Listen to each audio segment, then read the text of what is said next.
A su nombre. Aleluya. Vamos a mantener esa alabanza, hermano. Gloria al Señor.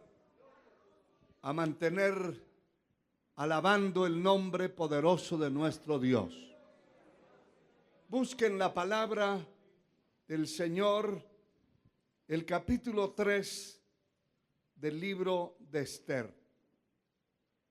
Gloria a Dios. Después del segundo libro de las crónicas, Esdras, Nehemías, Esther. A Dios sea la gloria.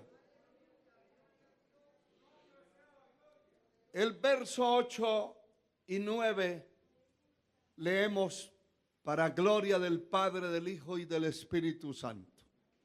Y dijo Amán al rey Asuero: hay un pueblo esparcido y distribuido entre los pueblos en todas las provincias de tu reino, y sus leyes son diferentes de las de todo el pueblo, de las de todo pueblo, y no guardan las leyes del rey, y al rey nada le beneficia el dejarlos vivir. Si place al rey, decrete que sean destruidos, y yo pesaré 10,000 talentos de plata a los que manejan la hacienda, para que sean traídos los tesoros a los tesoros del rey. Entonces el rey quitó el anillo de su mano y lo dio a Amán, hijo de Hamedata Agüeo, enemigo de los judíos, y le dijo: la plata que ofreces sea para ti, y asimismo el pueblo, para que hagas de él lo que bien te pareciere. Con una alabanza grande puede sentarse. Vamos a continuar este estudio de la palabra titulado Atacados por el diablo y defendidos por el gran Dios. Alabado sea el Señor para siempre. Quiero dar las definiciones de nuevo de estas dos palabras. Defender es guardar o proteger contra un ataque, un peligro o un daño. Atacar es tomar a alguien por sorpresa, lastimarlo, actuar contra algo para destruirlo. Alabado sea el Señor.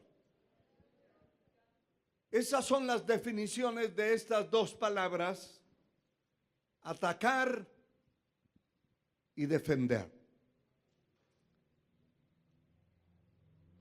En todo el tiempo, las generaciones, los milenios, los siglos, desde el comienzo de la creación, hemos visto un plan a través de las Escrituras, la Biblia, la palabra de Dios. Se mira un plan maligno en contra de todos aquellos que han servido a Dios y servimos en el tiempo que nos ha tocado vivir. No vivimos en el tiempo de Abraham ni de Abel, tampoco de Moisés. Estamos viviendo en los tiempos finales y usted ve que el patrón no ha cambiado. La forma de ataque de las tinieblas, del infierno, del enemigo en contra de todo el que practica y declara la verdad es evidente. es evidente ver cómo el enemigo se enfrenta utilizando diferentes instrumentos que están al servicio de Satanás para destruir al pueblo, para acabar con aquel que levanta la bandera de la verdad. Ese mismo espíritu trabajó en la vida de Caín y batalló hasta que destruyó a Abel, su hermano. Y dice la palabra, porque Caín era del maligno. Es decir, que aquel instrumento no era ni comprado ni vendido, era hecho por el diablo. Que el Señor lo reprenda. Abrió su corazón, su alma, para que el poder de las tinieblas entrara y tomara posesión de él, y se convirtió en un instrumento del maligno. De esa manera destruyó a aquel que tenía la verdad en las manos y que la declaraba y la practicaba, que era su propio hermano. Quiero decirle que cuando el enemigo, el diablo, que el Señor lo reprenda, toma posesión de una persona, ya no le importa ni sus hijos, ni sus hermanos, ni su esposo, ni su esposa, ni nadie. Porque el diablo lo que busca es un objetivo claro de destruir. ¿Qué importa su familia, ni sus amigos, ni sus compañeros, ni nadie? Lo que le importa es la destrucción. La Biblia habla también de que después del bocado y de la planificación que Judas hizo y tuvo para vender al Señor, para traicionarlo, no lo podía hacer en sangre fría, en un estado natural. Hay estados naturales que cuando analizamos nosotros a las personas no son capaces de nada. Y hasta ve usted grandes hombres corpulentos, pero cualquier perro ladra y los pone a correr. Pero no importa el tamaño de la persona, no importa lo débil que sea, poseído de espíritus inmundos, se vuelve atrevido y se vuelve independiente de lo demás para poder realizar su ataque. La palabra dice que Judas, en el momento que se comió aquel bocado, que era la cena última, y que se había orado por eso, se había consagrado ese pan, dice que detrás del bocado entró Satanás. Y ya esa persona dejó de ser aquel discípulo, aquel compañero, aquel amigo, aquel que comía del mismo plato. Ahora se convierte en un enemigo cruel, determinado a entregar, a traicionar a su maestro. Y de hecho así fue. Poder en la sangre de Cristo. Ese patrón es repetitivo. Y aquí encontramos en el libro de Esther, que leímos en los versos 8 al 9, al 10, por lo menos, dice la palabra que aquel instrumento malo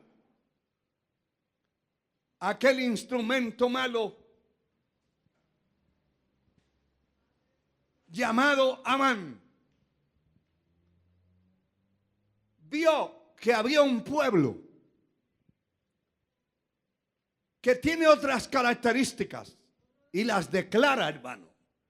Porque el pueblo que sirve a Dios tiene características diferentes al pueblo que sirve al diablo y al mundo en la tierra. Eso es claro. Poder en la sangre de Cristo. Dijo este hombre perverso: hay un pueblo esparcido y distribuido entre todos los pueblos, en todas las provincias de tu reino, y sus leyes son diferentes a las de todo pueblo. Me llama la atención. Me llama la atención esa frase y esa palabra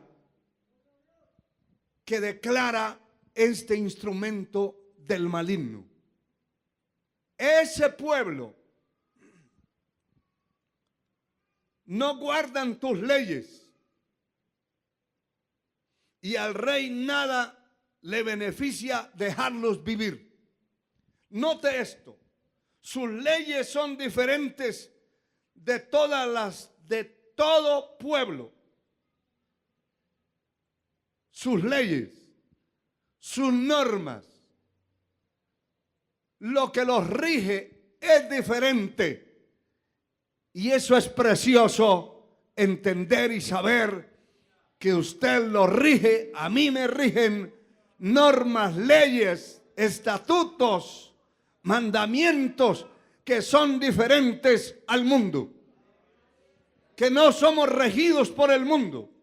Que estamos aquí en la tierra, pero no somos del mundo. Cuando el Señor oró por el pueblo, por sus discípulos y por los que habían de creer, el Señor dijo: Padre, guárdalos del mal. Ellos están en el mundo, pero no son del mundo.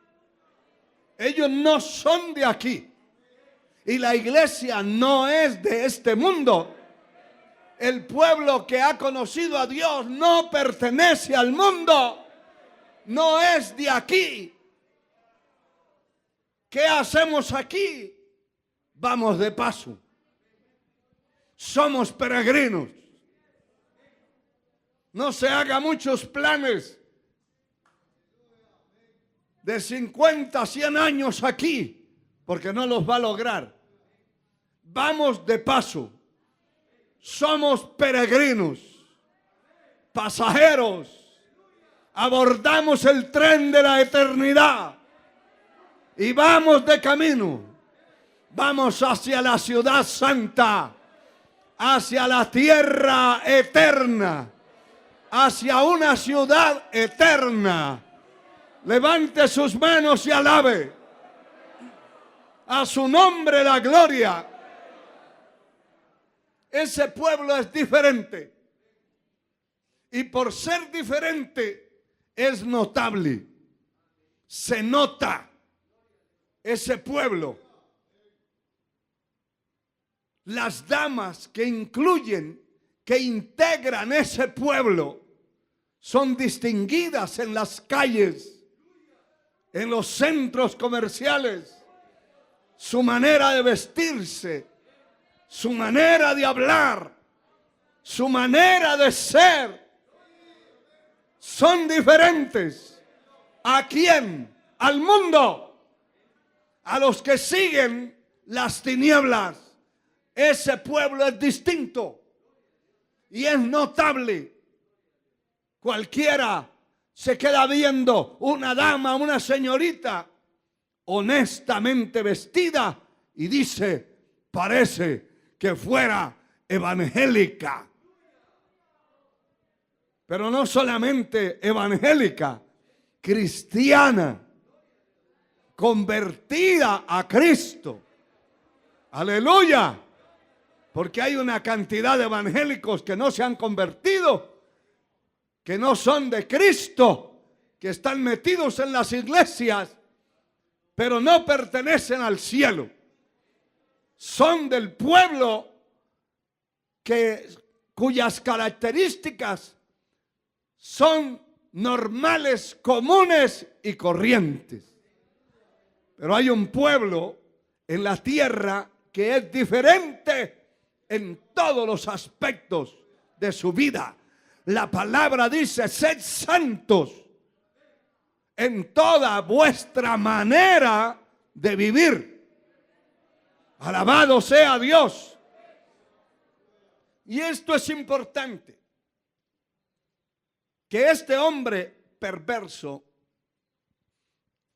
le dice al rey: ese pueblo está diseminado por todas las provincias, sus leyes son diferentes, es una gente completamente distinta, y a usted no le conviene dejarlos vivir. Y luego viene el soborno y le dice: aquí hay 10,000 piezas de plata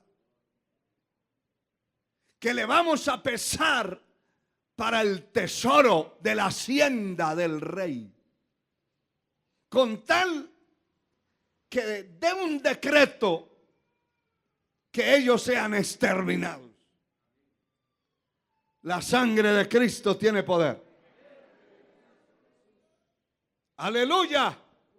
Para que sean traídos a los tesoros del rey y ese pueblo sea destruido. Ese fue el plan. Dice que el rey se quitó el anillo, que era el sello,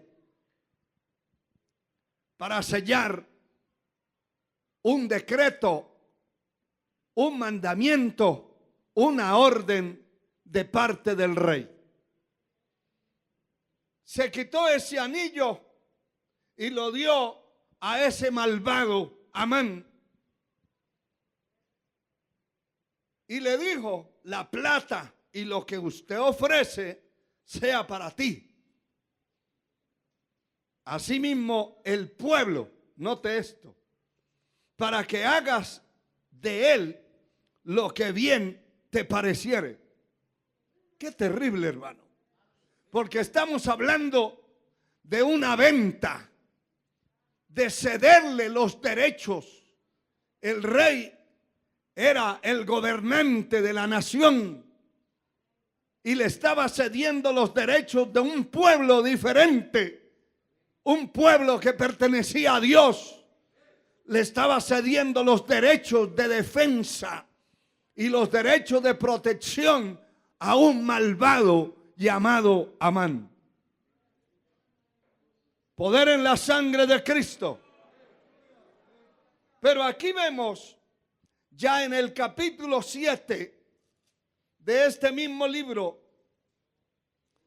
que Dios no se queda con los brazos cruzados.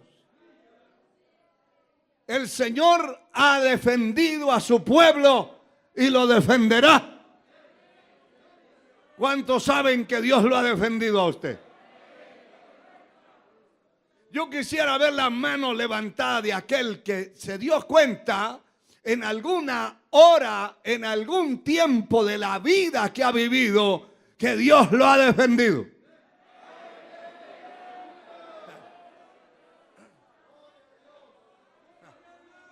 Alabado sea Dios. Eso es suficiente para alabar al Señor, para darle gloria, para bendecir su nombre, porque Él es el Todopoderoso y Él es el inmutable. Es el mismo de ayer, de hoy y por los siglos. No ha cambiado. Él nos ha defendido. Cada uno de nosotros tenemos testimonios claros de la defensa divina. Y acá en el capítulo 7, verso 4, dice: que esto llegó a un gran problema, una situación complicada, a la cual la persecución se dirigió en contra de un hombre llamado Mardoqueo y una joven llamada Esther. Y acá dice el verso 4, porque hemos sido vendidos, yo y mi pueblo, para ser destruidos, para ser muertos y exterminados. Mire esto, hermano. Si para siervos y siervas fuéramos vendidos, me callaría. Escuche eso. Pero nuestra muerte sería para el rey un daño irreparable. Respondió el rey y dijo a la reina Esther: ¿Quién es? ¿Quién es? ¿Y dónde está el que se ha ensoberbecido su corazón para hacer esto? Esther dijo: el enemigo y adversario es este malvado Amán. Y le puso un dedo de frente ahí en la pura cara. Qué tremendo, hermano. Qué tremendo. Entonces, mire esto. Se turbó Amán delante del rey y de la reina. El rey se levantó del banquete encendido en ira y se fue al huerto del palacio y se quedó Amán para suplicarle a la reina Esther por su vida, porque vio que estaba resuelto para él el mal de parte del rey. Dice el verso 9: y dijo Arbona, uno de los eunucos que servían al rey: he aquí, en casa de Amán, la horca de 50 codos de altura que hizo Amán para Mardoqueo, el cual había hablado bien por el rey. Entonces el rey dijo: colgadlo en ella. Así colgaron a Amán en la horca que había hecho preparar para Mardoqueo, y se apaciguó la ira del rey. Cada vez que el enemigo ha hecho un plan maligno en contra de alguien o del pueblo de Dios, en contra de alguien que sirve a Dios, si esa persona que sirve a Dios busca el rostro del Señor, porque detrás de esto había llanto, había ayuno, había noches de vigilia grandes, hermano, había una agonía tremenda. El primer arrancón de esa batalla espiritual fueron 3 días de ayuno, día y noche. Y todo el pueblo, donde se dieron cuenta, todos se dieron a ayunar, a clamar a Dios. No probaron pan ni agua, en una desesperación, porque el decreto era exterminio. Aquí se mira bien y se mira fácil lo que sucedió, pero detrás de eso hay una batalla espiritual fuerte. Porque no se pelea contra carne y sangre. No se pelea contra un bulto de carne. Se pelea contra espíritus del infierno, contra el diablo, contra toda hueste de maldad en las regiones celestes, contra principados y potestades. Que el Señor los reprenda. Aleluya. El mal que todos han decretado y declarado en contra de alguien que sirve a Dios, siempre esa horca se ha devuelto, el baldón se ha devuelto, el mal que pensaron hacer se devolvió y cayó sobre la cabeza del que lo programó. Ese ha sido también un patrón a seguir, muy repetitivo, porque Dios ha presentado su defensa por sus hijos, por su pueblo, en diferentes generaciones, milenios, siglos. Dios ha sido y será el mismo de hoy y por los siglos. A su nombre la gloria. Alabado sea el Señor. Mire, hermano, nuestro Dios defendió a David de muchas maneras. David empezó a reinar siendo de 30 años. Y reinó 40 años. Y en esos 40 años estuvo rodeado de muerte. Todo el tiempo. Terminaban una batalla y tenían que meterse en los lugares fuertes, protegidos, porque ya otros enemigos venían en contra. Pero estuvo en las manos de Dios y Dios defendiéndolo. Y en una de esas determinaciones del infierno de acabar con la vida, cuando ya había sido ungido, pero no estaba reinando todavía, el diablo quiso acabar con su vida a través de Saúl. Y dice en el segundo libro del profeta Samuel, el capítulo 5, dice la palabra en el verso 4 y 5. Era David de 30 años cuando comenzó a reinar y reinó 40 años. En Hebrón reinó sobre Judá 7 años y 6 meses, y en Jerusalén reinó 33 años sobre todo Israel y Judá.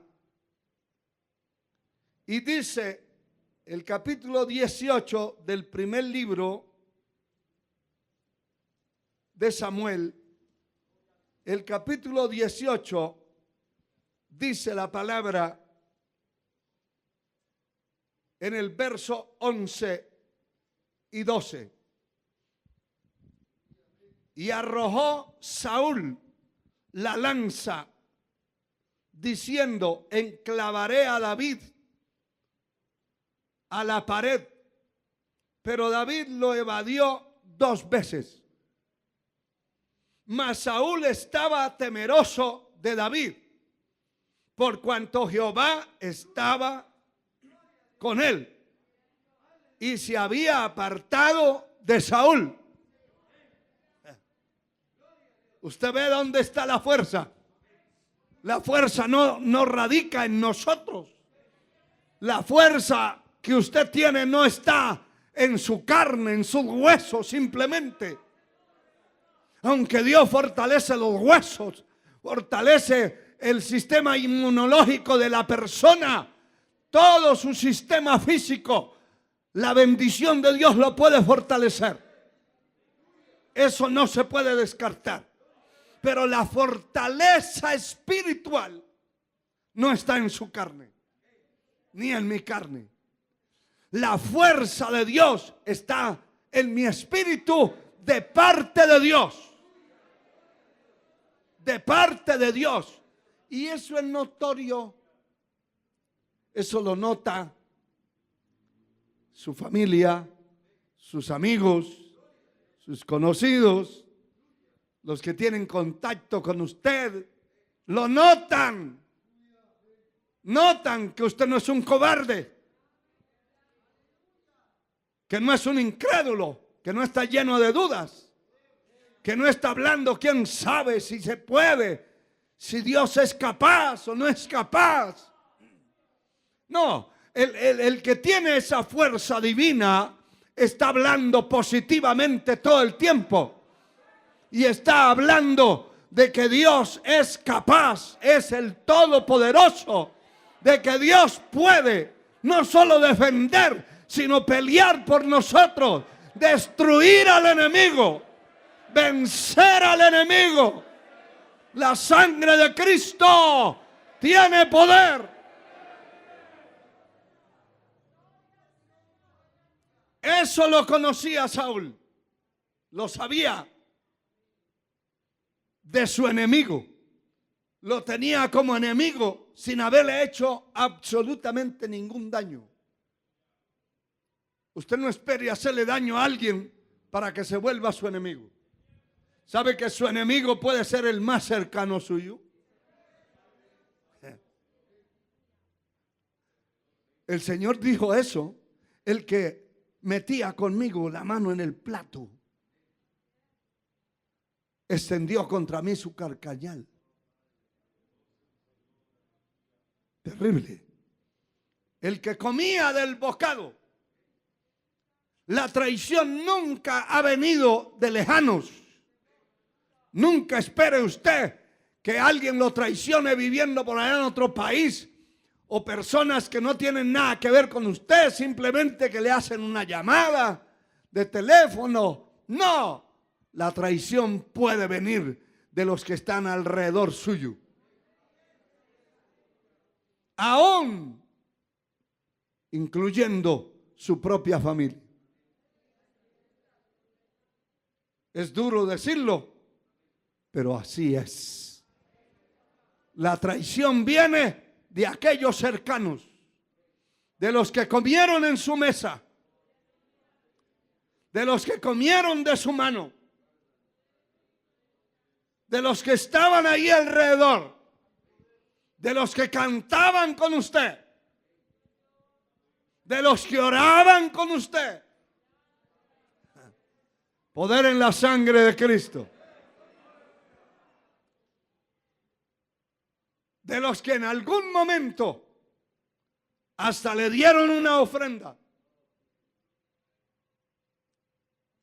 De aquellos como aquel Judas que extendía las alas para darle un gran abrazo. De ese tipo de personas es que viene la traición. No viene de los desconocidos ni lejanos.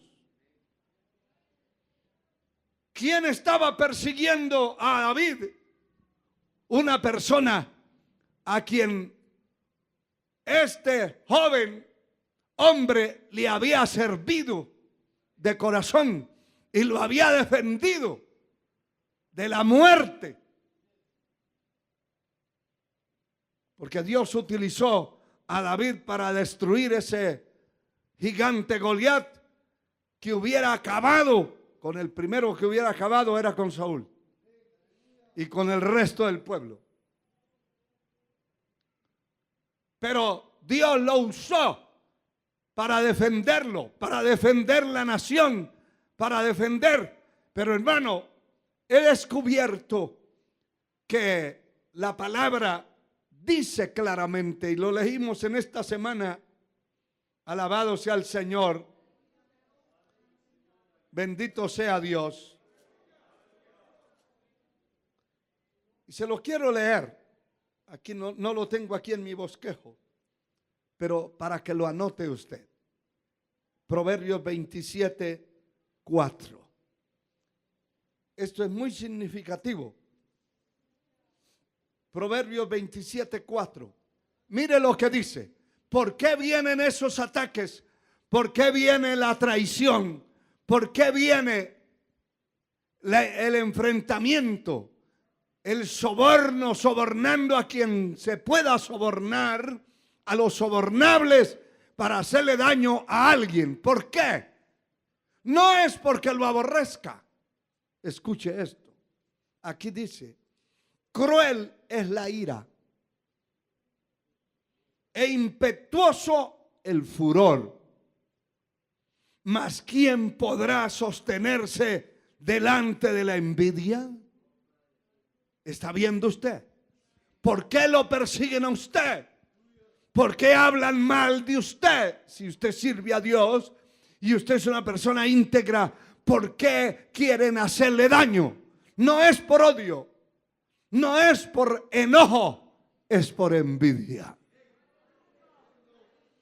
¿Por qué el enemigo ha querido detener este remanente? ¿Por qué? ¿Por qué el enemigo ha atacado a través de todos los medios que ha podido para detener el paso de este remanente que Dios ha levantado en esta nación y en otras naciones? No es por odio, no es resentimiento, es envidia. La envidia de que la gente no salió corriendo donde veía aquellas letras de los memes. El pueblo no salió corriendo. Qué raro que no corren. Qué raro. Y entonces eso se metió en su corazón como envidia para atacar. Y todos los que nos han atacado en diferentes partes de la tierra ha sido por envidia. Porque no tienen lo que nosotros tenemos. Y la envidia empieza por ahí. Cuando empiezan a considerar una persona y la ven que está bendecido, que tiene gozo, que no anda como una verruga en vinagre, que se ríe, que comparte, que está alegre. De una vez la envidia. Sabe que la Biblia dice también que toda obra importante en la tierra despierta la envidia. Todo lo que usted haga que prospere en sus manos, que crezca, y que otros no pudieron hacerlo crecer, otros no lo echaron a andar, otros fracasaron y usted venció y triunfó, ya tiene la envidia alrededor. Y la envidia hace que la persona busque la manera de destruir y de detener a aquella persona, aquella obra, aquel trabajo, aún en lo secular, aquella empresa, porque hay empresarios que emprenden 20 o 30 el mismo negocio y 2 prosperan y 28 fracasan. Esos 28 serán enemigos gratuitos de esa empresa sin haberle hecho daño, simplemente porque prosperó.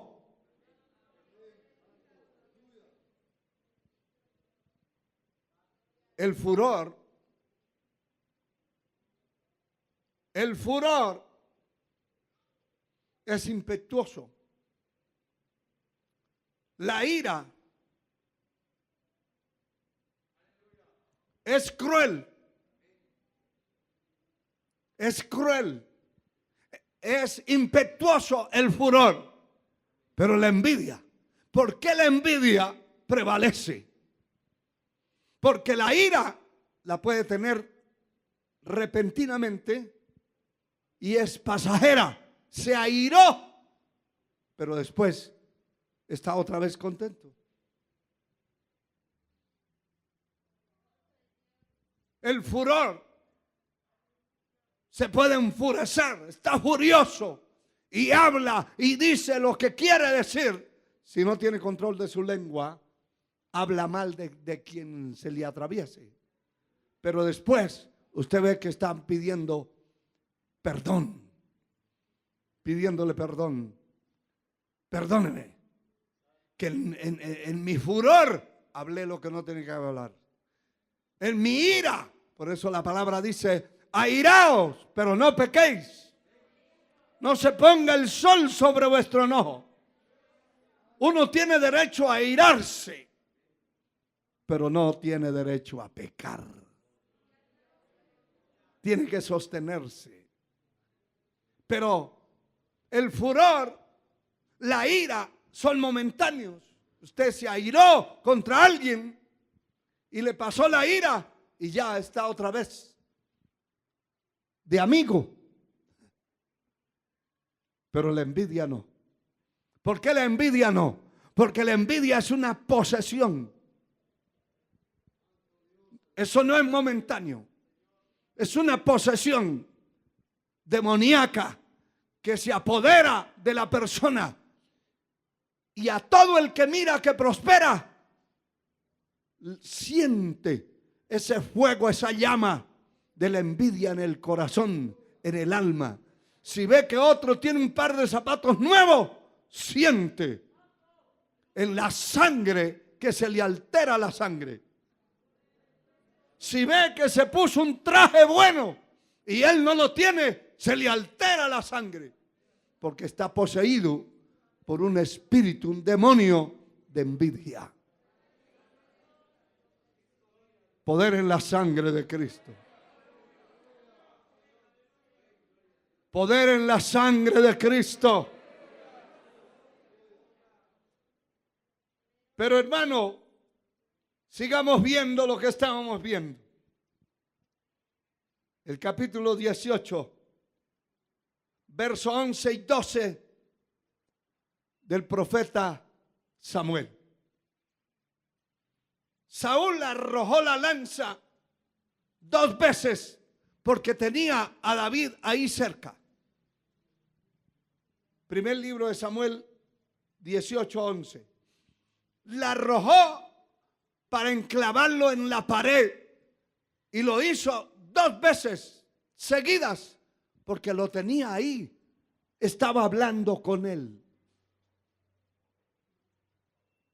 Si en ese tiempo hubieran manejado las armas que se manejan en el tiempo que vivimos, hoy ya no se necesita ni la fuerza. Antes, alguien que tenía fuerza para golpear, para pelear, sembraba el terror en la comarca. Hoy no. Hoy no se sabe quién es valiente y quién es flojo, porque carga una pistola y cualquier cobarde puede matar a otro. No se necesita valor, se necesita estar endemoniado para darle un balazo a otro. Pero eso no es valentía. Si hubiera tenido las armas que se tienen en el tiempo que vivimos, David hubiera parado en cadáver si Dios no hubiera metido su mano. Pero como era una espada, una lanza, y estaba hablando con él y lo tenía contra la pared, levantó la lanza y lo quiso enclavar en la pared 2 veces y se le evadió. Dios le dio agilidad y lo defendió. Allí no podemos hablar tanto de la agilidad y la habilidad de David, sino de la mano de Dios. Cada vez que vemos eso, pues, la mano de Dios. Alabado sea Dios. Alabado sea el Señor. Pero me llama la atención que el verso 12 dice, y Saúl estaba temeroso de David. Escucha esto. Tenía miedo. Tenía miedo. Por cuanto Jehová estaba con él. Ahí está todo. La envidia es fuerte. Nadie se puede sostener ante la envidia. Pero cuando Dios está con alguien, el impío, y escuche lo que le digo, no solamente el impío, aquel de carne y huesos, se va a sentir aludido, derrotado, con miedo, sino el diablo. ¿Sabe que la palabra dice, someteos pues a Dios, resistir, hágale resistencia, hágale oposición y huirá de vosotros? ¿Quién? El diablo. Señor lo reprenda y la sangre de Cristo nos cubra.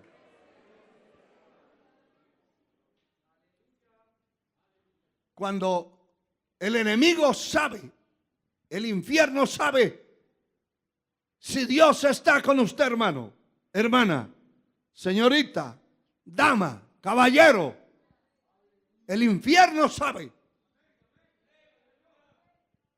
Sabe y lo sabe al 100%. Yo quisiera ver quién de ustedes sabe que Dios está con usted.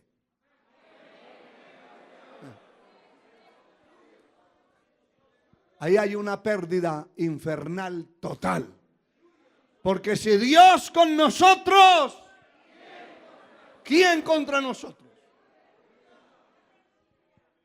El mundo visible, porque Saúl estaba representando lo visible, era un hombre de carne y huesos, no era un espíritu, lleno de envidia.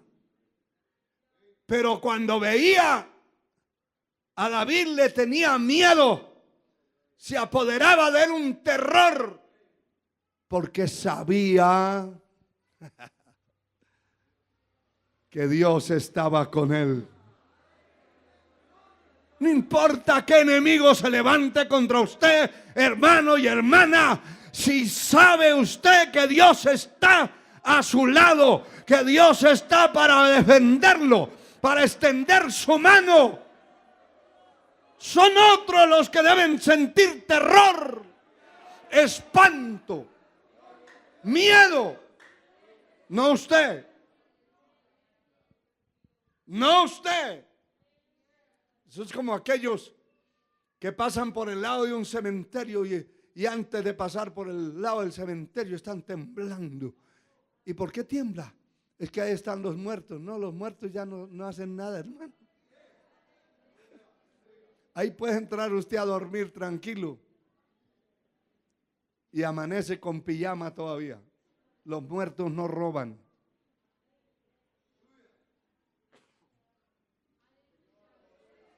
Los muertos no asaltan a nadie. Tiene que cuidarse de los vivos. Señorita, no se asuste de un muerto. Cuídese de los vivos que andan alrededor de usted.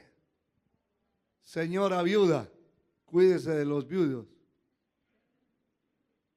De los viudos vivos. De los vivos. Los muertos nada saben.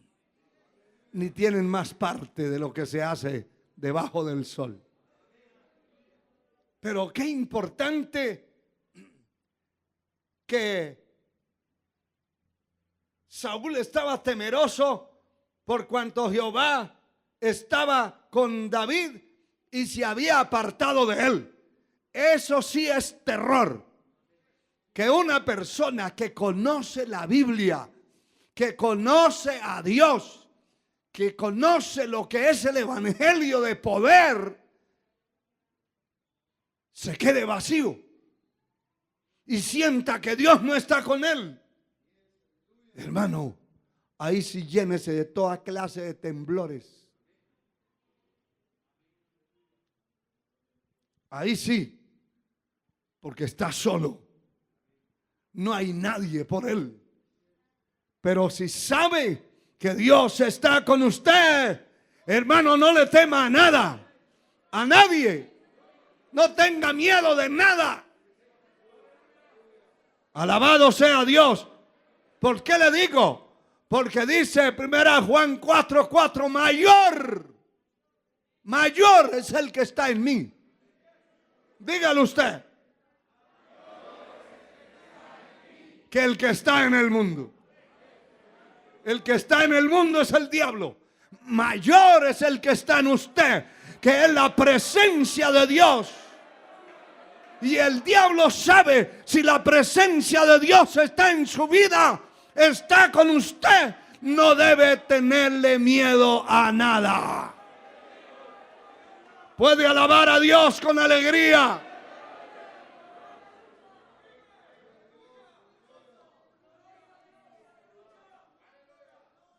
Poderoso es Dios. Poderoso es Dios. Aleluya. Ya el tiempo me está volviendo a marcar.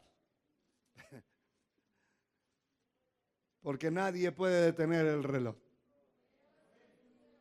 Pero esto es muy importante. Gloria al Señor. Yo quiero terminar esta parte. Pero mire en el segundo libro de las Crónicas, capítulo 32. Sea bendito el Señor. Capítulo 32, verso 1 del segundo libro de las Crónicas. Después de estas cosas y de esta fidelidad, vino Sennacherib, rey de los asirios, e invadió a Judá, acampó contra las ciudades fortificadas con la intención de conquistarlas. El verso 7 dice la palabra: esforzaos y animaos, no temáis ni tengáis miedo del rey de Asiria, ni de toda la multitud que con él viene. ¿Por qué? Porque más hay con nosotros que con él. Si Dios está con usted,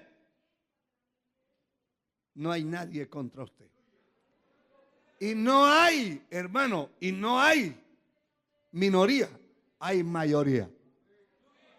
En el cielo hay millones y millones de ángeles disponibles y dispuestos a recibir órdenes del Señor para defendernos aquí en la tierra. Y eso lo expresa este hombre que temía a Dios, aunque era un rey civil, político, tenía temor de Dios. Y dice el verso 8, con él está el brazo de carne. Qué tremendo, ¿no? Con él está el brazo de carne, mas con nosotros está Jehová. El Dios nuestro no tiene un brazo de carne. Tiene una mano todopoderosa. Con el mundo y con el hombre pecador, cruel, lleno de envidia, está el brazo de carne. El brazo de carne se quiebra. El brazo de Dios es invisible. Con él está el brazo de carne, mas con nosotros está Jehová, nuestro Dios, para ayudarnos y pelear nuestras batallas. Y el pueblo tuvo ánimo en las palabras de Ezequías, rey de Judá. Alaba al Señor, hermano. Con Él, con ellos está el brazo de carne. Ese se les va a doblar. Se va a podrir. Se va a quebrar. Pero el brazo de Dios no se quiebra. Alabado sea el Señor. Alabado sea su nombre. ¿Qué sucedió en esta pelea? El primer libro de los Reyes registra en el capítulo 19 lo siguiente. Segundo libro de Reyes, segundo 19. Allí registra el verso 10 lo siguiente. Gloria al Señor. Mire las palabras desafiantes de ese instrumento del mal llamado Sennacherib. Estas son las palabras que registra la Biblia. Dice: mas diréis a Ezequías, rey de Judá, no te engañe tu Dios, en quien tú confías, para decir: Jerusalén no será entregada en manos del rey de Asiria. ¿Está viendo el desafío que este hombre está haciendo? Y en el capítulo 18, verso 35, mire lo que dice. Son palabras de ese enemigo. ¿Qué Dios de todos los dioses de estas tierras ha librado su tierra de mi mano, para que Jehová libre de mi mano a Jerusalén? Hermano, hay ataques que son directos a una persona. Y Dios lo liberta, Dios lo libra, Dios lo defiende. Si lo busca, Dios lo defiende. Pero hay ataques que el diablo orquesta directos contra su obra, contra su pueblo, que no es uno ni dos. Y que el diablo habla un montonón de cosas para intimidar, como esto que estamos viendo. La forma de hablar, de decir que Dios de todos los dioses de estas tierras ha librado la tierra, tu tierra, de mi mano, para que Jehová libre de mi mano a Jerusalén. O sea, incluyó a Dios en medio, al Dios Todopoderoso, en la lista de los ídolos muertos, de esas momias que cargan por las calles. No se puede incluir a un Dios creador, soberano, todopoderoso, con una momia que llevan por la calle. Esa es una blasfemia. Pero este hombre, lleno de envidia y soberbia, estaba diciendo: ¿ustedes creen que Jehová va a librar de mi mano a Jerusalén? Ahí se van a dar cuenta. Pues sí se dieron cuenta. Sí se dieron cuenta. Alabado sea el Señor. Porque dice el versículo 32 lo siguiente: por tanto, así dice Jehová acerca del rey de Asiria: no entrará en esta ciudad, ni echará saeta en ella, ni vendrá delante de ella con escudo, ni levantará contra ella baluarte. Eso lo está diciendo Dios. Y hago un paréntesis. para decirle: usted debe declarar con su boca que el diablo, el enemigo, no entrará en su casa. Declárelo y diga: por esta puerta no va a entrar el diablo para hacer daño aquí. Ningún instrumento del mal entrará a hacer daño, porque usted tiene autoridad en sus manos. Pero también tenemos que declarar que por estas puertas no entrarán. No entrarán instrumentos del diablo a hacer daño a este templo ni a este edificio.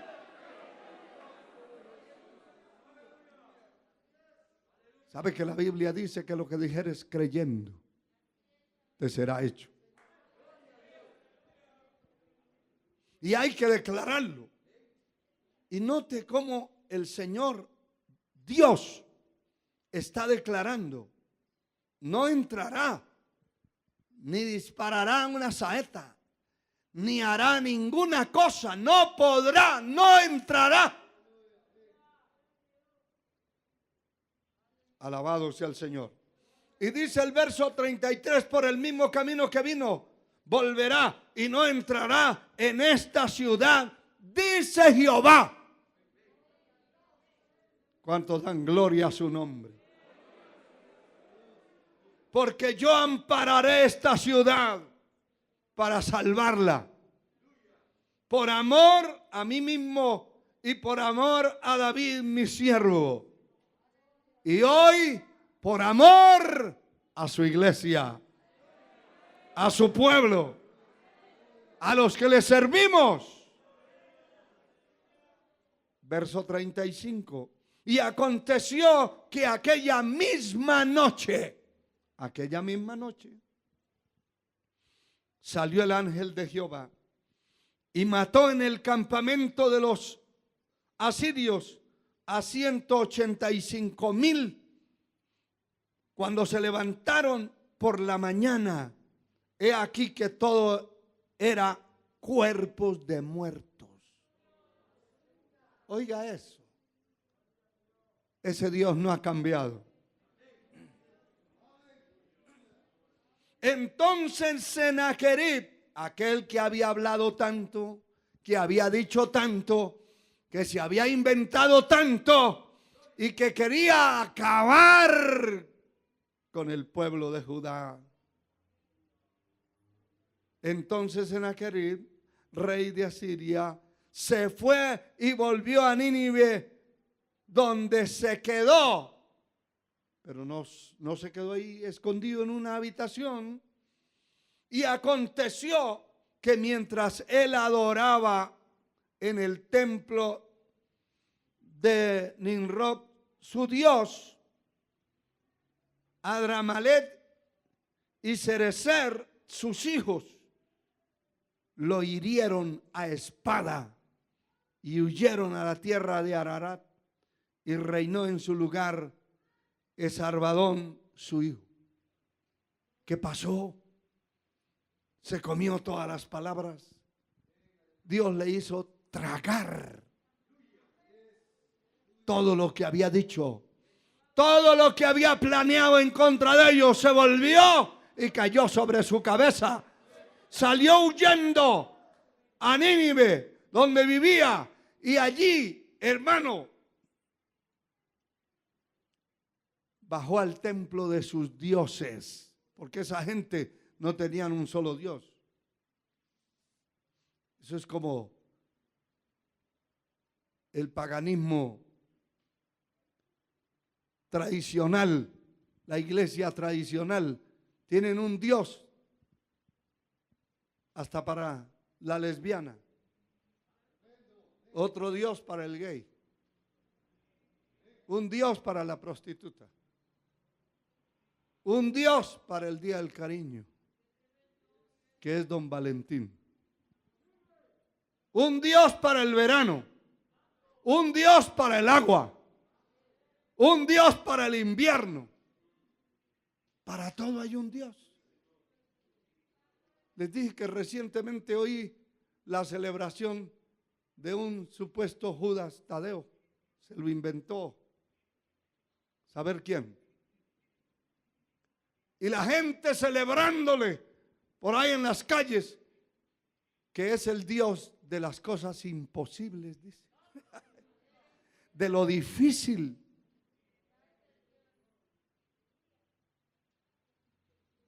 Y decían, es que algunos se han ido ilegales a Estados Unidos, se han llegado porque han invocado el nombre de Judas, el Tadeo. Qué raro.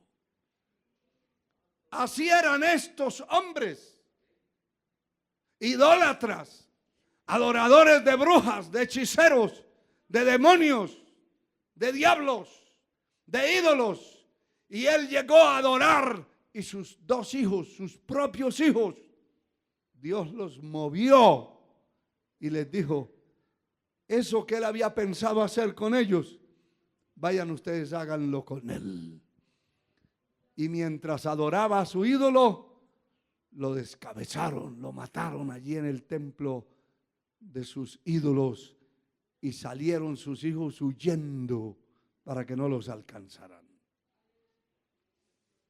Hermano, termino diciéndoles que en Romanos 8:37 dice la palabra, en todas estas cosas,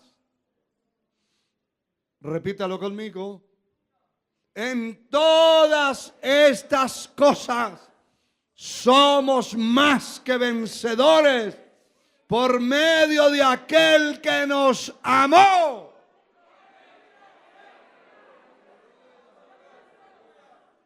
¿Está dispuesto usted a vencer? Se pone de pie. Si está dispuesto a ser derrotado, quédese sentado. Alabado sea Dios. En todas estas cosas somos más que vencedores por medio de aquel que nos amó y se entregó por nosotros en la cruz.